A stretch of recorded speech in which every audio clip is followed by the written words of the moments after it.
French Boss vous est présenté cette semaine par Schema Business School et son programme Global BBA. Le Global BBA, Bachelor of Business Administration, est une voie qui détonne dans le catalogue des programmes Schema. Après le lycée, ce programme en 4 ans, basé à Raleigh, en Caroline du Nord, permet aux étudiants de suivre une formation imprégnée d'international et d'expériences multiculturelles. Le diplôme est reconnu partout dans le monde, possible 100% en anglais, et offre aux étudiants la possibilité d'accéder au marché de l'emploi rapidement, sereinement et à l'international.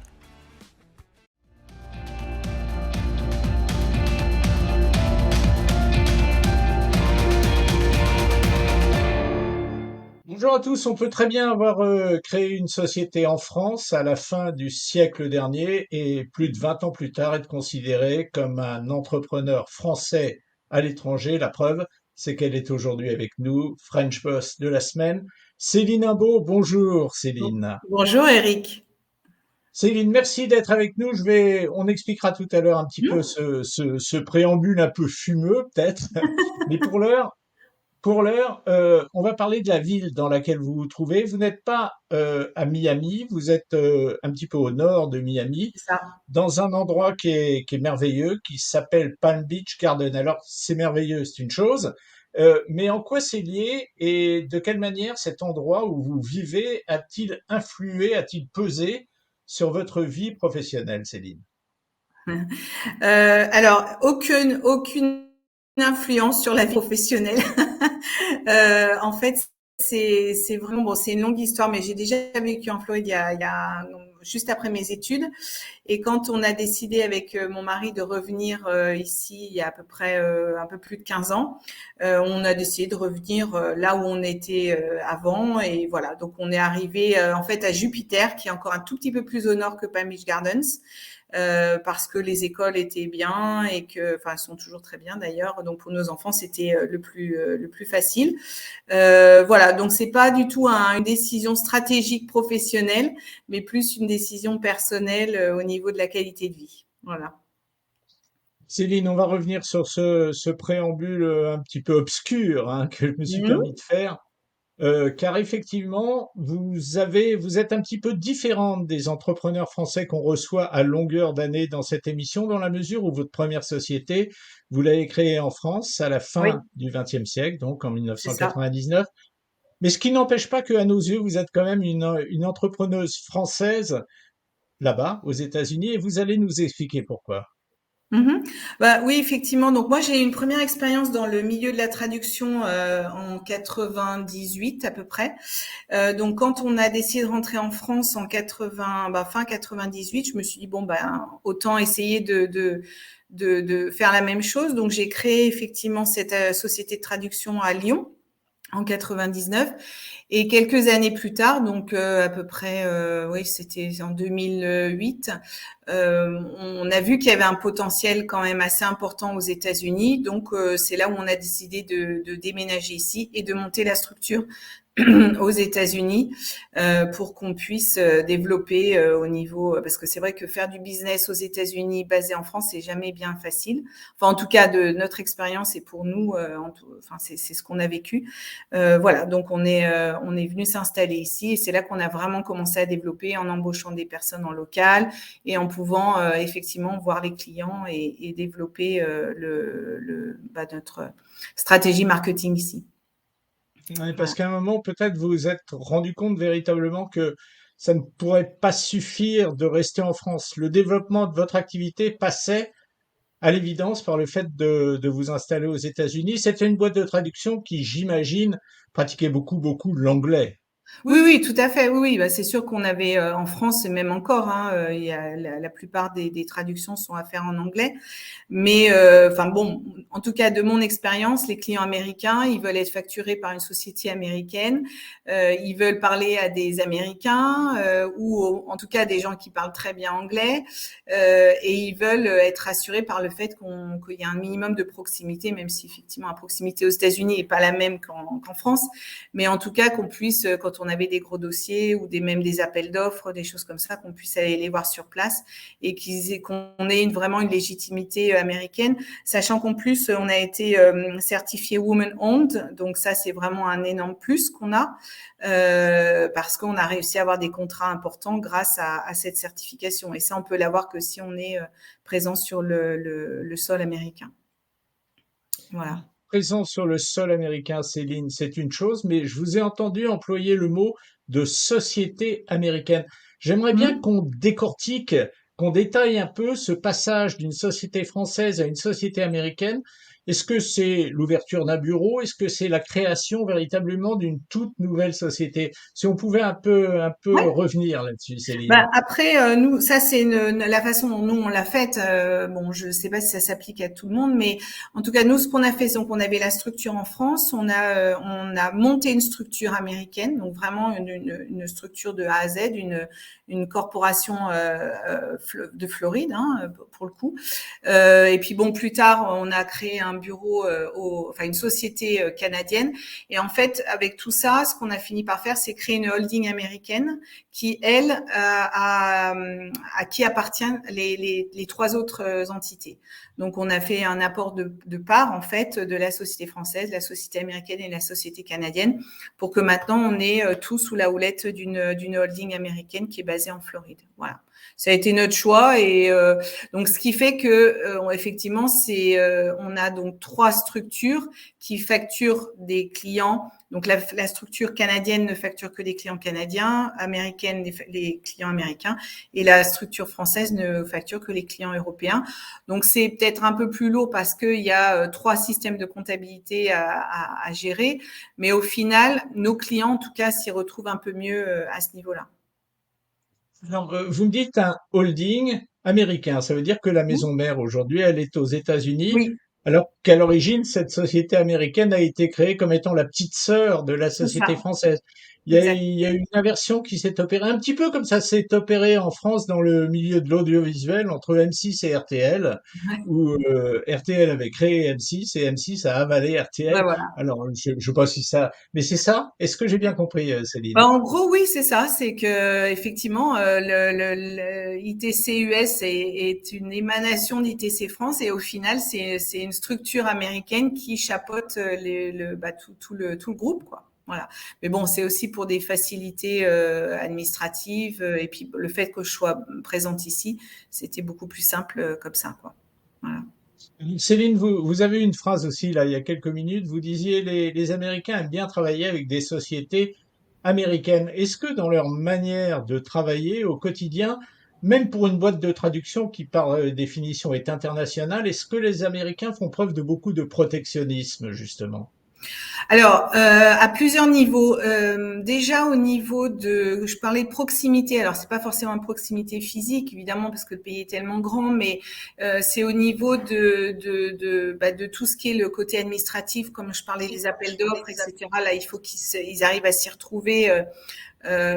Si on commence à les embrouiller avec des adresses de facturation en Europe, etc., c'est un peu compliqué.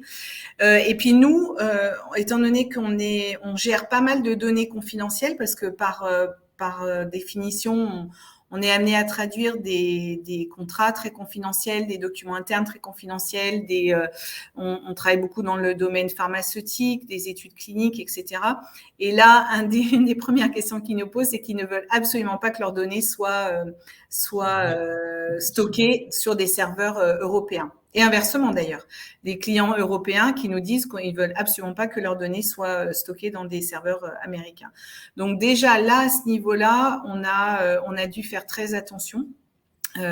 Et je sais que beaucoup de nos clients sont rassurés par le fait que leurs données sont stockées ici et qu'il n'y a pas de risque de fuite parce que je suis d'ailleurs parfois assez impressionnée par le type de données qu'ils nous confient, quoi. Voilà. Ouais. Et si vous étiez restée française, vous ne seriez pas arrivé à les convaincre de travailler avec vous, justement parce que vous n'étiez, entre guillemets, que française? Je pense que bon, après ça se fait, hein, mais on a quand même décroché des contrats où si on n'avait pas été sur le sol américain avec un système informatique américain et vraiment tout le côté administratif américain et cette reconnaissance dont je vous parlais de Women Own qui a été vraiment importante pour notre développement, je pense que ça aurait été plus compliqué effectivement, ouais, c'est sûr. Alors, on récapitule parce que c'est important d'être très clair. Donc aujourd'hui, il y a un holding de nationalité entre guillemets américaine. Et puis il y a trois bureaux. Il y en a un en France, il y en a un au Canada et il y en a un Et aux autre aux États-Unis. USA qui est finalement le C'est bureau du ça. holding. Que représente chacun d'eux en matière de participation au chiffre d'affaires du holding, par exemple? Ouais, alors la France, c'est à peu près 50% quand même encore. Oui. Et puis je dirais que après, on est à peu près à 20, ouais, 25 et, enfin 25 et 25. En fait, le US-Canada se valent à peu près.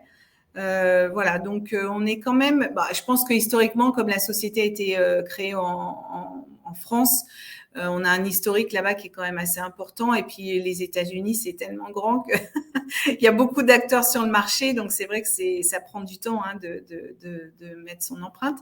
Mais voilà, c'est à peu près comme ça que ça se distribue entre les trois entités. Moi, je suis surpris, Céline, de ce que vous me dites, à savoir que le Canada génère autant de chiffres d'affaires que les Ouais. États-Unis. Ça, c'est, enfin, pour moi, mais bon, je suis complètement béotien là-dedans, mais ça me paraît étonnant. Ben, le Canada, il y a un besoin énorme hein, puisqu'ils sont, enfin, on travaille essentiellement avec le Québec. Le Québec, il y a une loi hein, qui oblige toutes les sociétés à ce que tout soit traduit. Sinon, il y a la Ouais, police française qui peut, ouais. enfin, du français qui peut débarquer dans les bureaux et vraiment faire des audits pour s'assurer que tout est traduit, que ce soit en termes de marketing, en termes de documents internes, etc. Donc forcément, ça force les sociétés à traduire. Donc c'est pour ça qu'il y a un potentiel énorme et qu'il y a tant d'acteurs sur le marché, surtout au Québec. Quoi. Donc voilà. Donc effectivement, on a une progression qui est assez importante aussi au Canada et aux États-Unis, on a des gros clients en fait qui ont des. Je trouve que les Américains ils sont plus, enfin ils sont plus amenés et plus facilement amenés à nous confier des gros projets, alors qu'en France c'est plutôt on va nous confier un petit projet, voir si effectivement on est content, etc. Et après petit à petit la relation va se développer. Alors qu'aux États-Unis, je trouve que c'est plus immédiat des Américains, enfin les sociétés américaines, voilà, à partir du moment où on leur prouve que on peut prendre leur projet en main, qu'on a des ressources, etc. Ils sont à même de nous confier des plus gros projets plus rapidement. Et après, bah, forcément, il faut suivre derrière. Mais si on suit, la relation s'établit beaucoup plus rapidement, je trouve. Est-ce que vous êtes en train de me dire, Céline, que finalement, d'une certaine manière, c'est plus facile de travailler avec les Américains qu'avec tous les autres, que en termes de réactivité, ils sont meilleurs que les autres. Enfin, Je sais pas si ils c'est vont plus plus vite. facile, mais en tout cas, c'est plus rapide, j'ai envie de dire. Par contre, je trouve que les clients français, ils râlent peut-être un peu plus, mais ils sont plus loyaux, quoi. C'est-à-dire que voilà, ils vont être sûrs, on va avoir la communication, on va peut-être discuter des prix, discuter des process, etc. Mais on va pouvoir avoir une collaboration sur le long terme. Les Américains, un peu comme les Canadiens aussi, mais bon, là encore, hein, c'est sur la base de mon expérience. Ils sont prêts à vous faire confiance rapidement et sur des gros projets. Par contre, si vous avez un problème, si vous ne livrez pas à temps ou s'il y a un problème de qualité, etc., ils vont peut-être vous laisser un peu moins une deuxième chance et couper la relation plus rapidement. Quoi. Donc, il faut être beaucoup plus vigilant avec eux, je trouve. Puis bon, je pense que chacun connaît le problème aussi d'avoir des gens au téléphone. Ici, aux États-Unis, c'est un peu plus compliqué. Donc, quand on a un petit souci ou s'il y a une petite incompréhension, je trouve que c'est plus difficile d'engager la conversation avec des Américains, alors qu'en France, on est plus dans le contact, même si bon, on s'engueule un peu, et puis après, hop, on repart sur de bonnes bases. Donc, c'est pas que c'est plus facile ou plus difficile, c'est juste une question d'adaptation et de se dire, voilà, les équipes commerciales doivent s'adapter à chaque mentalité et chaque façon de percevoir la relation commerciale. Chez vous, elle a été rapide, cette adaptation donc des équipes commerciales. Oui, parce que, enfin, oui et non. C'est-à-dire oui, parce qu'on a embauché des personnes en local, donc forcément, ils ont Bien l'habitude de sûr. ce type de relation. Après, là où ça a été un peu plus compliqué, c'est pour les équipes françaises qui sont en support, qui parfois avaient un peu de mal à comprendre que, bah voilà, du jour au lendemain, on n'entend plus parler d'un client et en gros, bah c'est trop tard, quoi. On l'a perdu Tout à parce fait. que, alors qu'en France, le client va vous appeler, va râler un bon coup et puis on va mettre en place des actions correctives, puis ça va rouler, quoi. Donc, non, je pense que les fonctions support ont peut-être eu un peu plus de mal à s'adapter, mais les commerciaux, étant donné qu'on a pris le parti de prendre des personnes en local, bah, elles savent comment ça fonctionne, quoi. Alors, Céline, on va parler un petit peu de vous, parce qu'avant de vous rencontrer, entre guillemets, j'ai lu quelques trucs sur vous, et j'ai lu notamment que vous aviez fait des études de gestion, ce qui veut dire que vous vous prépariez à ce métier d'entrepreneur. Néanmoins, vous avez débuté par le métier de traductrice. Alors, première question, qu'est-ce qui vous poussait à devenir traductrice, premièrement, et deuxièmement, est-ce que déjà, dans la tête de la jeune traductrice que vous étiez, il y avait la notion, l'envie de créer, le moment venu, votre entreprise? Alors, donc moi j'ai fait un MBA effectivement à Charlotte en Caroline du Nord d'ailleurs. Après j'ai été embauchée par une société de traduction, donc j'étais pas réellement traductrice, mais j'étais vraiment j'ai été un peu balancée entre guillemets dans ce métier que je connaissais pas du tout. Alors c'est vrai que j'ai toujours été attirée par les langues, c'est vraiment quelque Bah chose qui oui. m'a toujours plu. Mais après, au niveau de l'entrepreneuriat, moi, ce qui m'a motivée, c'est ma valeur numéro une, qui est la liberté. Je pense que c'est ça qui m'a motivée, voilà, et c'est d'ailleurs pour ça que j'ai eu plusieurs fois des personnes qui m'ont contacté pour entrer dans le capital ou pour investir avec moi, etc. Et peut-être que j'aurais été beaucoup plus riche que je le suis actuellement, parce que voilà, quand je vois certains confrères ou consoeurs qui sont développés, mais moi, la valeur liberté est tellement importante que voilà, moi j'ai besoin de me dire que le matin, je me lève, je fais ce que je veux. Si je fais des erreurs, bah, c'est de ma faute et puis ça sera la faute de personne d'autre. J'ai de compte à rendre à personne si ce n'est à nos clients et à nos salariés.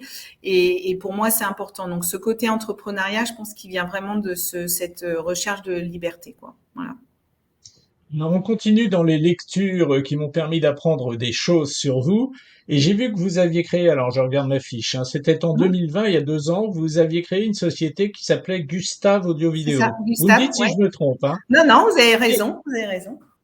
mais alors ça m'intéresse, Céline, parce que c'est un autre métier. C'est Ouais. une société de production audiovisuelle, ça c'est un domaine que je connais bien, qui fait du sous-titrage. Mais le sous-titrage et la traduction, ça n'a rien à voir. L'un est la résultante de l'autre, mais ce sont deux métiers qui sont complètement différents. Enfin, c'est la vision que j'en ai en tout Oui, cas, oui, hein. bah, en fait, c'est venu de la période Covid, hein, tout ça.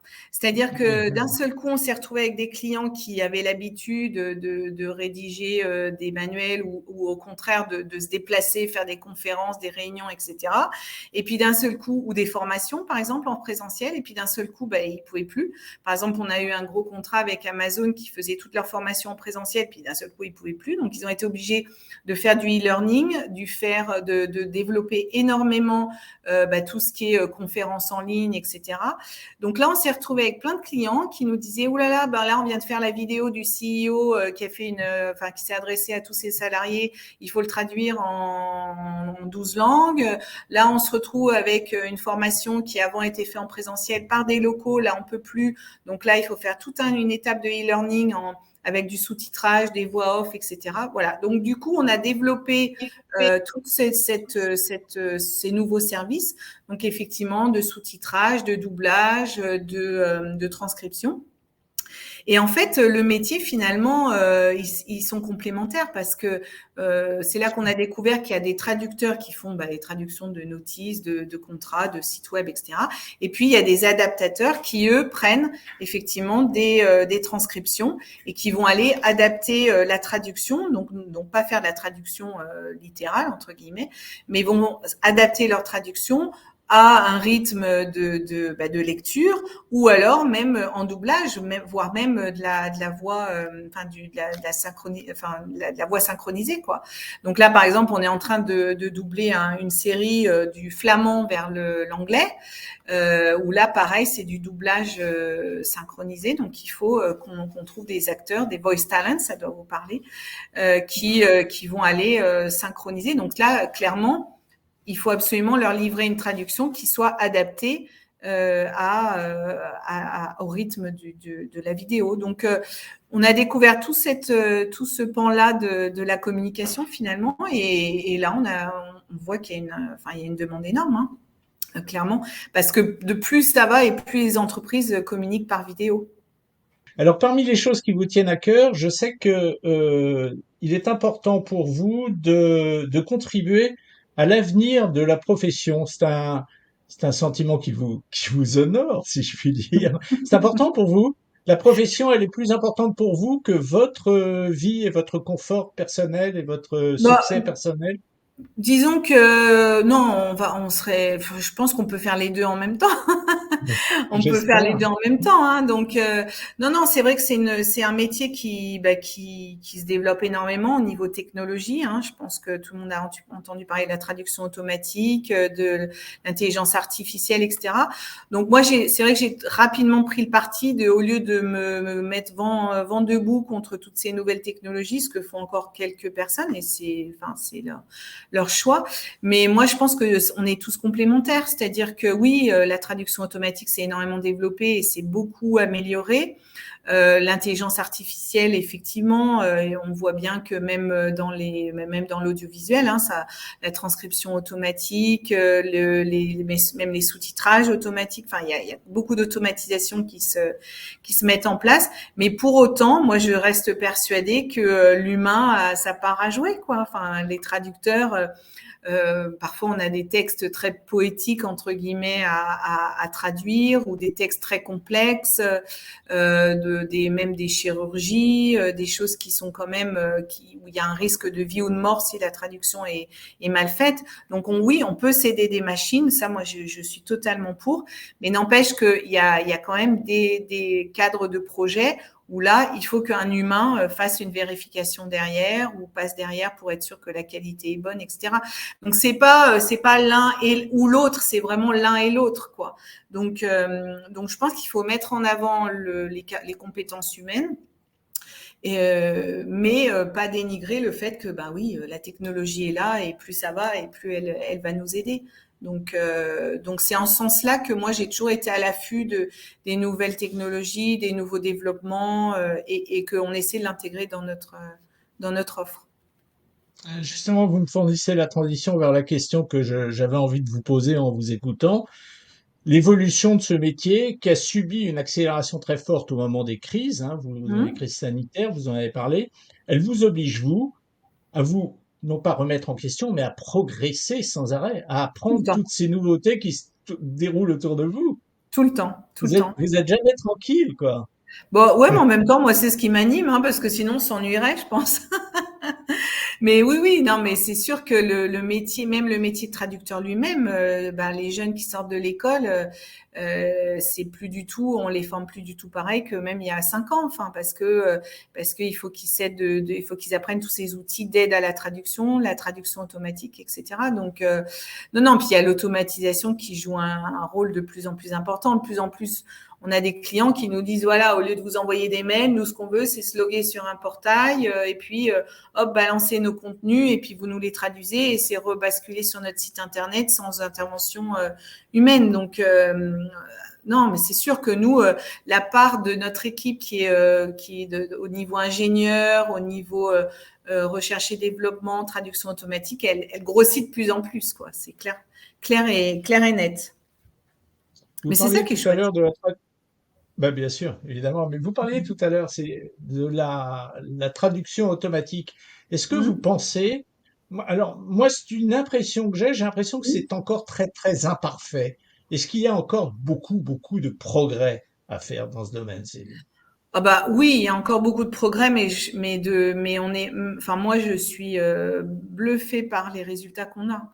C'est-à-dire que plus il y a de contenu, et de toute façon, la traduction automatique, elle est amenée à se développer de plus en plus, puisque si vous regardez les courbes du contenu global qui est mis à disposition sur Internet, etc., et versus le nombre de traducteurs humains qui sortent de l'école, il y a une différence. Alors, j'ai pas les chiffres, je pourrais vous les donner, mais il y a une différence telle que de toute façon, les traducteurs, il n'y a plus assez de traducteurs humains pour traduire tous les contenus disponibles sur qui sont générés par toutes les sociétés, etc.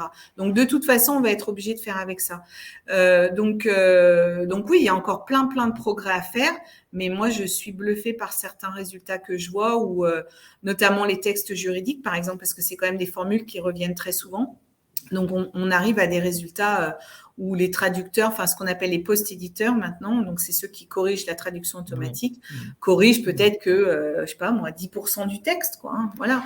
Et puis après, ça dépend aussi des demandes des clients. Hein. On a des clients qui nous disent, voilà, je veux que le texte soit à peu près compris. S'il y a quelques fautes de grammaire, quelques fautes d'orthographe, c'est pas si grave. Bon, dans ce cas-là, il faut s'adapter à ça.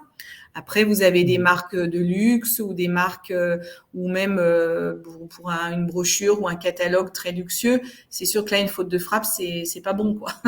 Ou alors, comme je vous disais, dans le médical, une étude clinique, si on oublie un zéro ou qu'on dit qu'il faut tourner sur le bouton rouge au lieu du bouton vert, bah là, ça peut être fatal, quoi. Voilà. Oui, quand je vous disais c'est très imparfait, effectivement, vous l'avez très bien résumé en disant que même si parfois c'était un petit peu du charabia, l'essentiel était que l'idée soit comprise. Un dernier mot avant d'aborder la dernière partie de cette interview et de parler d'un autre aspect de ce que je pense être votre personnalité. Qu'est-ce qui vous intéresse le plus dans le quotidien de ce que vous faites, vous, Céline? En fait, c'est par phase. Moi, ce qui Ça, c'est les m'intéresse femmes. là actuellement, c'est vraiment d'observer l'évolution du métier. Vraiment tout l'aspect technologie, l'aspect, par exemple là, je sais pas, en ce moment, je me forme un peu sur le metaverse pour voir un peu ce que ça. Non, mais c'est intéressant de voir un peu ce qui arrive, de découvrir d'autres mondes, tout ce qui est voilà la réalité virtuelle. Donc moi, c'est vraiment cet aspect-là, se dire ok, le métier, dans quelle mesure on peut l'amener dans une autre sphère. Parce que je suis persuadée qu'on ne va pas en rester à juste traduire des contrats, quoi. C'est pas ça l'avenir. Et on a déjà, je vous dis, on a déjà fait des projets qui, il y a encore un an, je me serais dit oh là là, mais ça va être impossible. Et puis finalement, on y arrive, mais grâce à la technologie, quoi. On va aborder la dernière étape de cette interview et ça me paraît être un point important de la personnalité que je crois déceler chez vous, c'est l'importance de promouvoir la femme dans votre métier. Ça, c'est un truc, ça vous tient à cœur, non, d'après ce que j'ai lu. Bah, ça me tient à cœur. Disons que moi je trouve ça. Oui, c'est vrai que quand je suis en conférence, il n'y a pas beaucoup de femmes, quoi. Ouais, C'est bah oui. plutôt des hommes Ouais. que je rencontre. Moi, ça me pose pas de problème, mais oui. Après, c'est vrai qu'aux États-Unis, il y a vraiment cette culture-là, vous savez, de ce dont je parlais tout à l'heure, woman owned, où les grosses sociétés sont obligées légalement d'allouer un certain chiffre d'affaires de leurs achats dans les minorities, comme ils appellent. Donc, bon, a priori, on est considéré comme des minority business. Voilà, mais après, moi, je suis pas tellement à dire oui, non, moi, je suis pas féministe à fond, mais je trouve que c'est sympa aussi de rencontrer des femmes parce qu'on n'a pas la même façon d'aborder, je pense en tout cas, la façon de gérer une équipe, la façon de gérer une société. Moi, je me rends bien compte qu'on est un peu plus sur l'émotionnel et c'est pas un gros mot, quoi. Hein, c'est bien aussi d'être dans l'émotionnel. C'est quand même pas non plus, non. Donc voilà. Et c'est vrai que nous, c'est un métier on a beaucoup de femmes pour le coup. On peut pas nous accuser de sexisme parce que je pense qu'on est dans notre équipe, 70% sont des femmes. Et les traducteurs, c'est souvent des traductrices. Donc moi, je trouve que promouvoir des jeunes entrepreneuses, ouais, ça me plaît. Parce qu'en plus, si ça peut leur faire un peu gagner du temps avec toutes les erreurs que j'ai faites, voilà, ça peut les aider. Mais en même temps, je pense que c'est du fait de notre métier, quoi, je suis beaucoup entourée de femmes au niveau de mes équipes. Céline, je vais vous citer deux mots Ouais. accolés l'un à l'autre. Femme, chef d'entreprise. Lequel des deux est le plus important à vos yeux? Bah, chef Est-ce qu'on d'entreprise. peut être une chef d'entreprise en restant véritablement une femme avec ses qualités et ses défauts aussi? Ou est-ce qu'on peut vraiment, étant une femme, devenir une chef d'entreprise? C'est une question à la con, mais Non, c'est pas une question à je la me con, pose. mais en tout cas, non, moi je me sens super bien en étant chef d'entreprise femme. Quand je vous dis, quand je parle avec mes confrères, on n'a pas du tout la même façon de voir les choses, d'appréhender les choses. Enfin, pas du tout, j'exagère. Là, je suis un peu trop. Mais c'est vrai qu'on n'a pas la même façon d'appréhender le RH, même les clients parfois. Mais on arrive au même résultat. Donc au final, c'est pas important quoi, qu'on soit une femme ou un homme. L'essentiel c'est que le résultat il soit là et que moi je sois fière de ce qu'on a accompli. Je suis fière de mes équipes, je suis fière du chemin parcouru et en gros, moi je m'en fous un peu quoi. Si c'est homme ou femme, c'est pareil quoi. D'accord. Néanmoins, j'ai lu aussi quelque part quand je lisais des trucs sur vous qu'il y avait deux qualités qui vous semblaient indispensables à une réussite, c'était l'intuition et l'écoute. Ouais. C'est deux qualités qui sont assez féminines en général. Je sais pas. Et la persistance aussi. Enfin, le fait de pas lâcher prise, Ça, je l'ai pas enfin, de lu. pas lâcher. Non, de pas lâcher. J'ai fait un lapsus. Il faut lâcher prise. Mais non, non, oui, ouais, mais l'intuition. Moi, je connais des hommes qui ont de l'intuition aussi. C'est juste Ouais, qu'il faut qu'ils s'écoutent. heureusement, on n'est pas complètement neuneux. Bah non, non, non, mais Céline, ouais. Céline, vous savez que ça fait 31 minutes Ok. 49. On parle ensemble 50 maintenant d'ailleurs. Vous m'avez dit là, il y a quelques minutes, vous m'avez dit, j'aime bien pousser des jeunes femmes à devenir entrepreneurs, ne serait-ce que pour leur faire part des erreurs Mhm. que j'ai pu faire et éviter qu'elles les reproduisent. Ouais. Qu'est-ce que vous estimez avoir fait comme erreur? Oula. Bah là, vous avez une demi-heure de plus au moins. Non, non, non, Non, bon, je pense que comme erreur, ce que j'ai fait, c'est que plusieurs fois, j'ai manqué de confiance en moi. Et du coup, j'ai écouté des gens autour de moi. Parce que moi, par contre, j'adore m'entourer de personnes, d'experts, parce que ça m'inspire. Et puis, j'ai pas la science infuse, donc ça m'aide. Mais je pense que parfois, j'ai un peu trop écouté ce qu'on me disait. Et j'ai pas assez eu confiance en moi pour me dire, bah non, là, tu avais raison finalement. Après, bah, oui, j'ai fait des erreurs par rapport à mes équipes où parfois j'ai été un peu trop stricte et finalement, bah, il faut écouter aussi. Donc, je me suis beaucoup assouplie à ce niveau-là, de se dire, bah non, ça peut pas être que l'information descendante. Il faut aussi écouter les équipes pour avancer, pour pas rester un peu sur ces idées acquises, un peu bêtes parfois.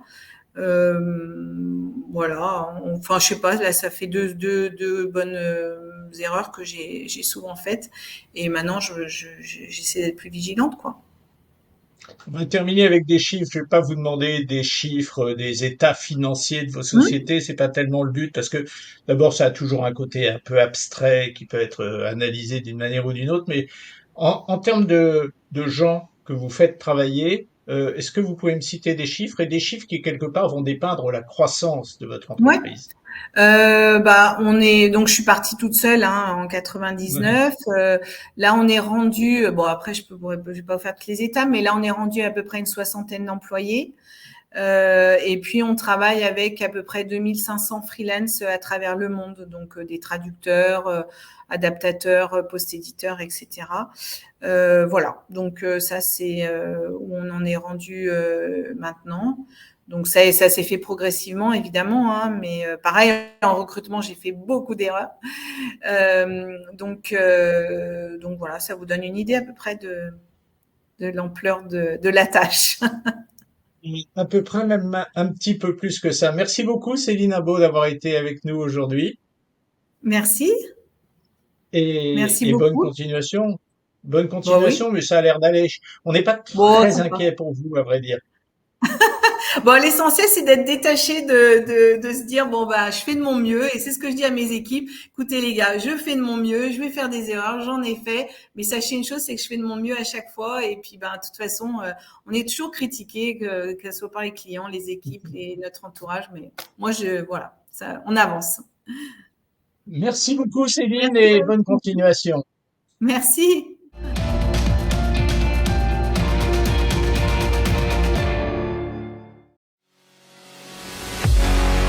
French Boss vous a été présenté par Schema Business School et son programme Global BBA. Le Global BBA est offert sur le campus américain de Schema, site à Raleigh, en Caroline du Nord, où les étudiants ont l'opportunité d'obtenir un double diplôme en partenariat avec la prestigieuse North Carolina State University. Ils peuvent également passer un ou plusieurs semestres sur les autres campus de Schema au Brésil, en Chine, en France et en Afrique du Sud. Schema propose aussi de nombreux diplômes de master avec plus de 30 spécialisations offertes sur l'ensemble de ses campus. Prêt pour des études et une carrière à l'international? Postulez à Schema pour l'automne 2022 dès aujourd'hui.